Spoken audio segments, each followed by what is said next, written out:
For the first time ever, Enter the Jungle is remote. We're at Romaldo's in Madeira with Teddy K. Let's get into Enter the Jungle right now.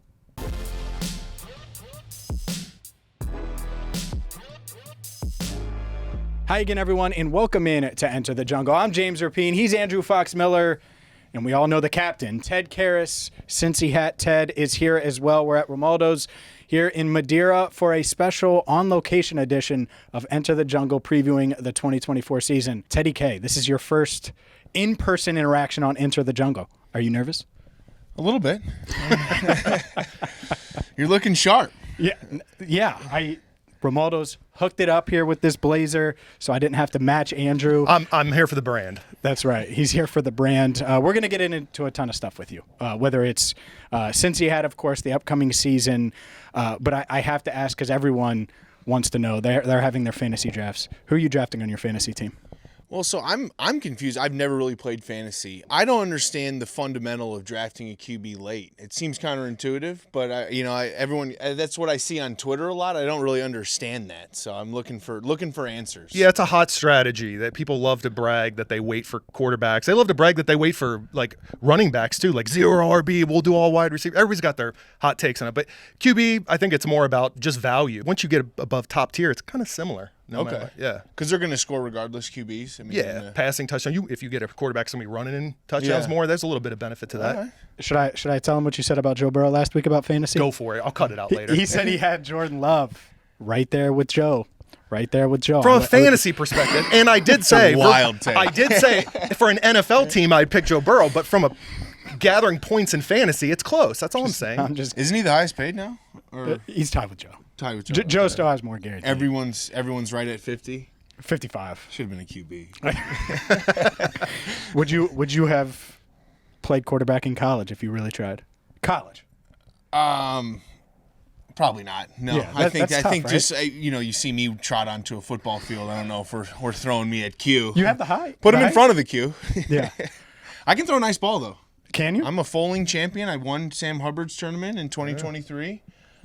So that's pretty validating as far as how good you can throw a football. It is, for sure. Foaling's hard. Foaling is hard. Foaling is not easy. If you ever check it out, the Foaling Warehouse locally, it's sweet. It's St. Taddy's Day. St. Taddy's Day. That's right, yeah. How's the tattoo doing? Tattoo's doing good. Yeah? Yeah.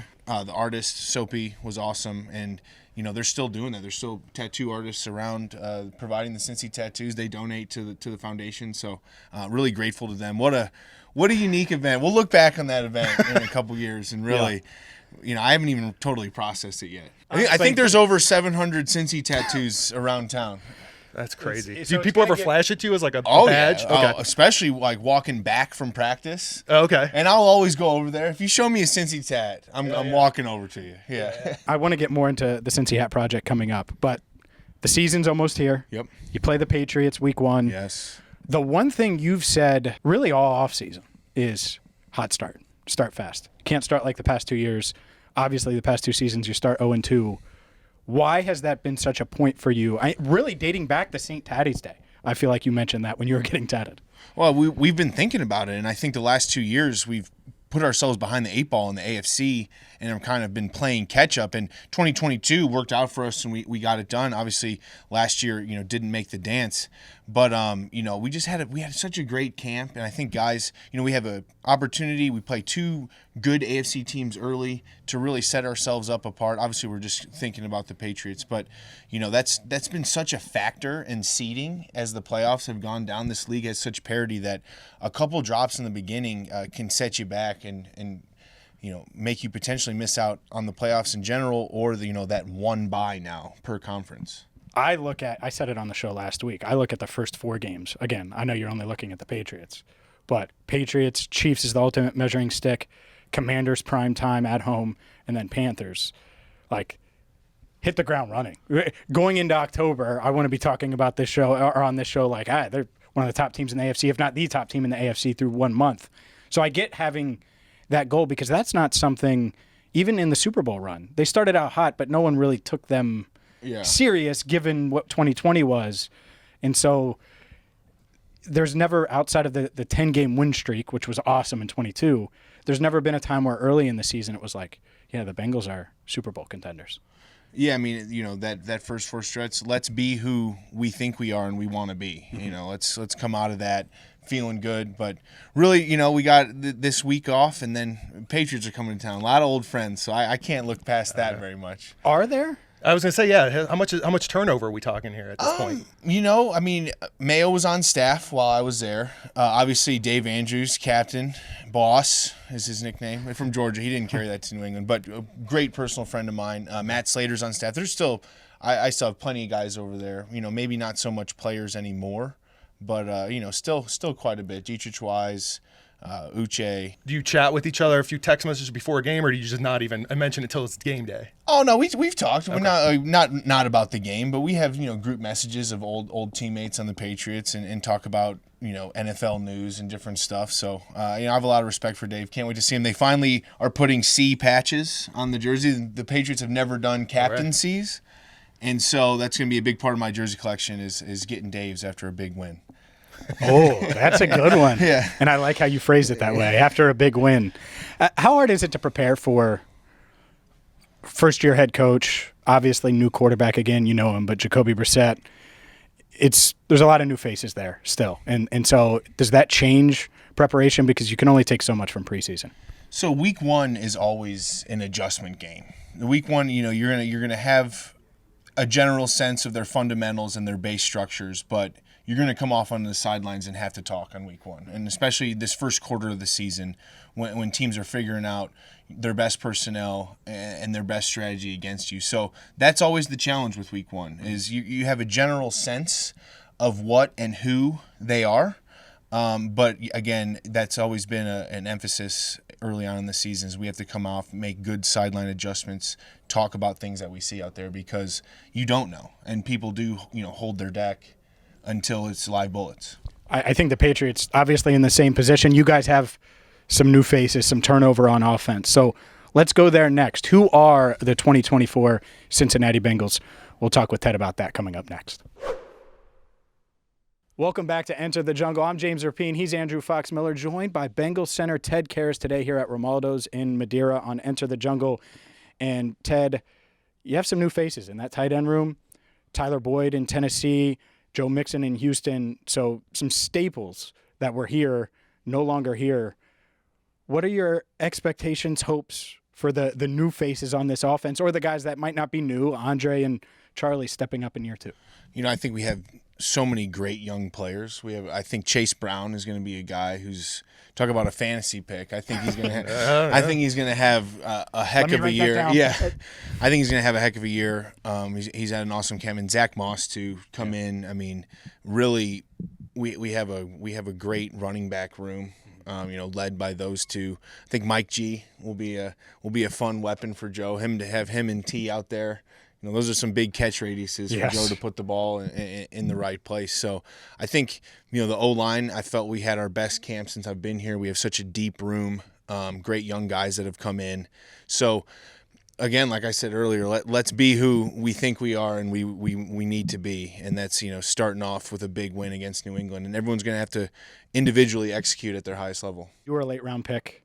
You were fighting to make the roster. You did was it your rookie show in jeans? Was that it with the Patriots? No, I did my first warm-up in jeans. The warm-up in jeans. That's what it was. The warm-up in jeans. So it was even my funnier. first test from Bill. There we go. Yeah. So you were warming up in jeans. Are there any qualities that Matt that you see in Matt that you had coming into the league? And I know you're a center and a late-round pick, but clearly he could have been on the outside looking in 53-man roster-wise, and he earned himself a spot in camp. He did earn himself a spot, and I really have enjoyed working with Matt thus far. I guess we've known each other, 4 months now. Yeah. But he really came in and did everything that you want to do, as a guy trying to make the team. And came in and has worked hard, obviously has performed well, but really has, dove into, learning from the older guys. I think we have such a wealth of knowledge in our room, which is how many vets we have. Yeah. And I think both the rookies this year, Mims and Lee, came in and you're exactly who you want them to be, which is hardworking, curious, and willing to do some of the rookie duties that you have to do, holding bags, getting snacks, but they've been awesome. And I think, to have two young guys like that in a veteran deep O-line room, I mean, this is as deep, as a line I've ever been on. Have you seen anyone hold more bags as a rookie than Amarius Mims? Because he's got to be the biggest rookie you've played with, right? He is. I think Amarius Mims, I mean, for a 21-year-old to come in and play like he has, and obviously he got a little dinged up. I am a huge Mims fan. I mean, he's a skinny 350.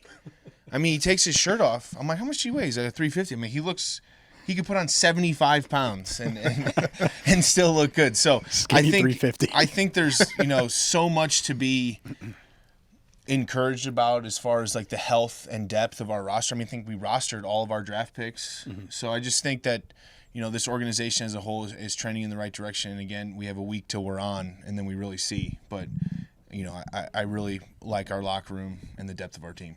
I've been wondering, any NFL player, but especially with you sitting here right now, I need to ask, do you have like we'll call, for lack of a better term, let's say superstition or routine, something you have to do leading up to game day or on game day that if I don't do this, I mentally need to do this? Well, I try to say the rosary every morning. Okay. That's one that I do.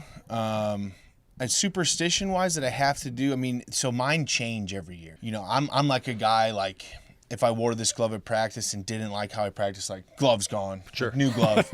Like, I probably do it too much, but come up with little things like if I just, wear this shirt or something like that. Yeah. And so, like, if I start wearing a pair of shoes and we're rolling, like, I'll just hammer that pair of shoes. Like, okay.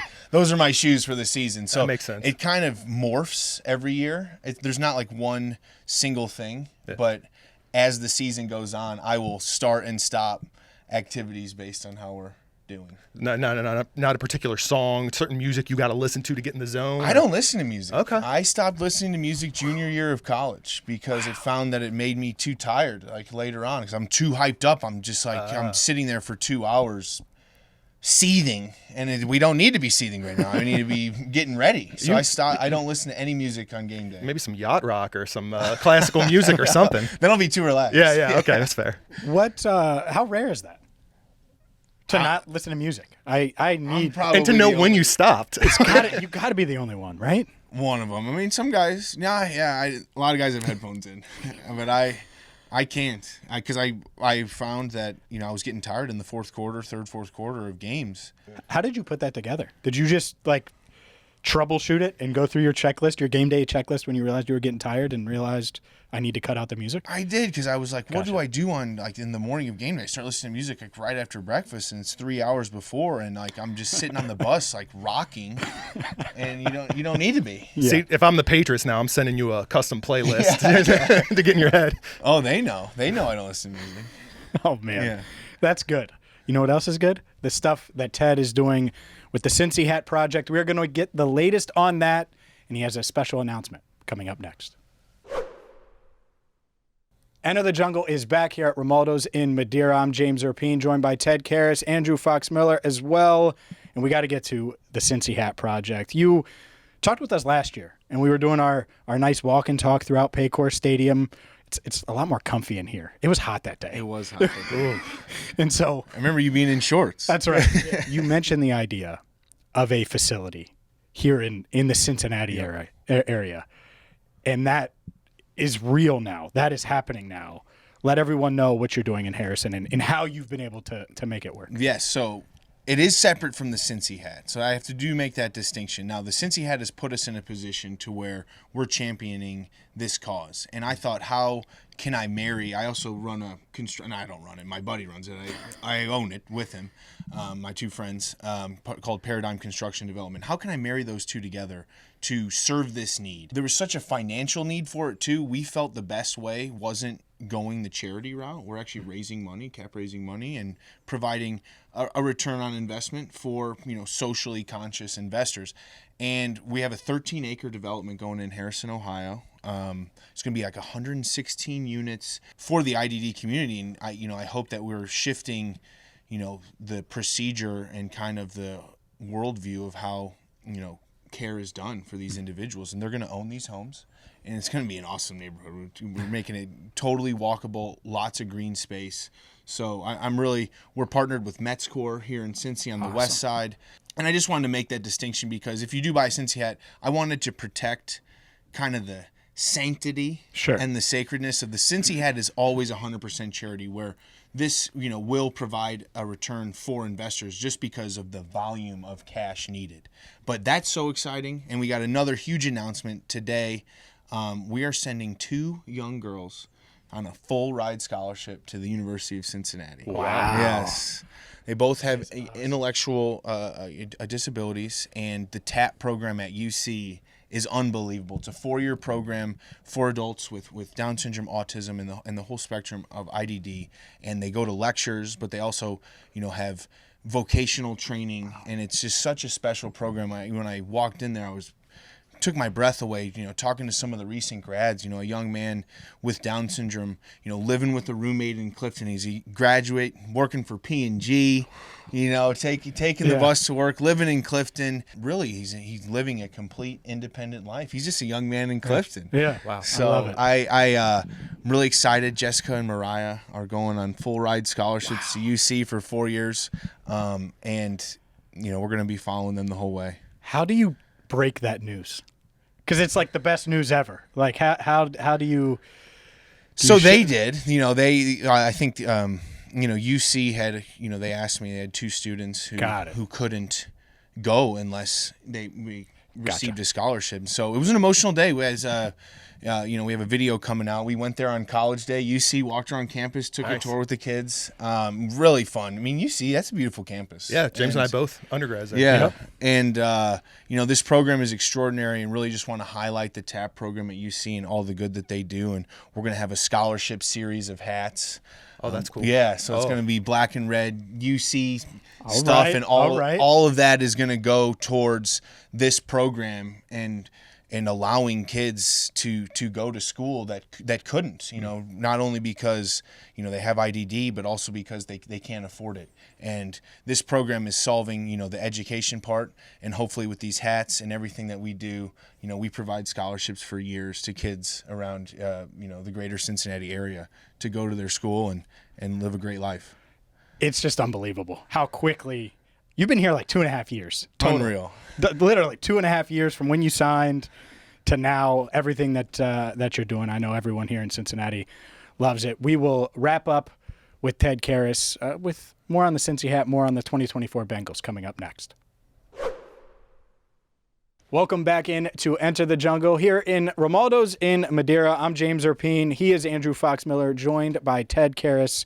We're going to talk a little more fantasy, Ted. But before we get into fantasy football, I think Andrew has a question about the Bengals. Yeah, so I was wondering with the Cincy Hat, when we talk about the projects that you're doing to build the awareness and things like that, like when we have new players that are, whether it's free agency joining the team, rookies joining the team, has any of that resonated with them where they've actually come to you and say, hey, I've got a family member or a friend or something where, have you ever gotten that with new teammates that have come on and become aware of the Cincy Hat project? Absolutely. I think one of the main things that stuck out to me about this whole project is how many people this has affected, how many people have a story, a relative, a cousin, an uncle that is affected with intellectual and developmental disabilities, and that even furthers how much of a underserved need it is, that it touches every single person's life that I run into.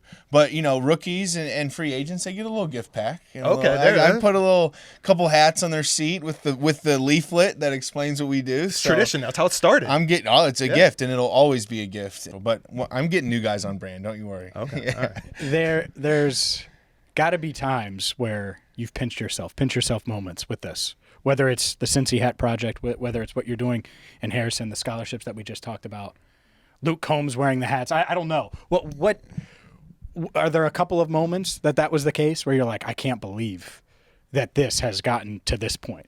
I think, just the volume of hats we've sold, and me and Matt talk about it. I don't know how many people out there know, but, the hats is run by, my childhood best friend Matt Reaney, and his mom founded the Village of Merici, and he is full-time Cincy Hat CEO. And I mean, just saying that, even, me and Matt laugh about it, like, what are we doing?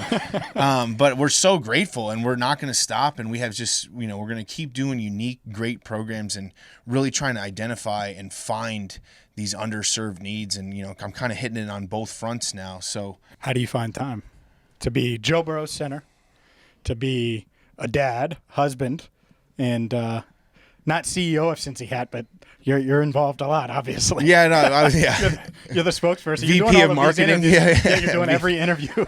It is interesting, and that was one of the things that actually back in New England when they were onboarding the rookies is as you grow in the NFL and in your life, how many more roles you're going to take on. Yes, I have great teams in place, whether it be Matt, my wife, Zach Douglas of Paradigm. I have such amazing people around me that, football is such a sprint, and really when we look back at it, it's such a small subset of our life being a professional athlete. So, my family and I, we've laughed about it, but it's like we might as well sprint as fast as we can while we can use this platform, and then, let the chips fall where they may. So we'll be busy for a couple more years, and then I don't know. Oh, and then it's fantasy football. Then it's fantasy football. I'm going to have you get in our league. Football. That's it. In our league. Official invite. You have to join a league. It doesn't have to be our league, but get into the fantasy football element, because I think that would be such a funny thing is you navigating fantasy football. Just fleecing people on trades? Yeah, that's right. I don't know. Maybe they fleece you. Maybe. That's what would be fun. So, yeah, we'll down the line in 2030 when you retire. Cincy Hat League. The Cincy Hat League. Oh. That... We just all right, yeah. Well, people could buy in. Oh yeah, people could pay pay dues. You could probably give a trophy, but still make something for the Cincy Hat project. Oh my gosh, a golden Cincy Hat trophy. Oh man, that would be sweet. In. All right, yeah. The origin story right here. Matt, Matt, you are busy. You got a lunch. Yeah, I know. Let's throw something else on Matt's plate. Really good stuff from Ted Karras. Ted, we appreciate the time. Obviously, you've done great work both on and off the field. So thank you for giving us some time. And good luck this season. Hopefully we're talking about a 4-0 team going into October. Come on. Thanks, guys. Thank you. That's going to do it for Enter the Jungle. For Andrew Fox Miller and Ted Karras, I'm James Rapien. Thank you so much for watching.